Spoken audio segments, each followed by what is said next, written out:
Welcome to Samba Samba. Enjoy the video. Open iMovie on your iPad and tap Create Project to start a new movie project.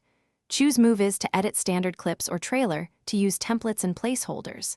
Import media by tapping the plus icon and selecting videos, photos, or files from the iPad library. Choose your aspect ratio like 16:9 or vertical for social platforms. Set playback resolution to 1080p or 4K under project settings. Give the project a clear name and tap Done to save a working timeline. Tap a clip in the timeline to reveal handles for trimming and splitting. Drag edges to trim footage precisely and use the yellow playhead to split at exact frames.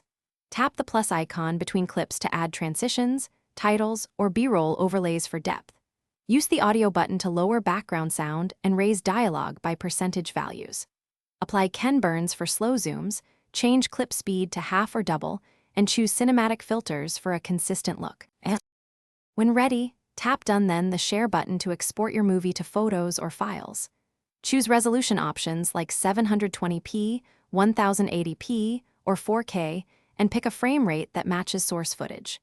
Use Share to upload directly to YouTube, save to device storage, or send via AirDrop to another Apple device. Back up your project by enabling iCloud Drive for iMovie to prevent data loss. Keep original clips on the iPad. Thanks for watching. Consider subscribing if we helped you.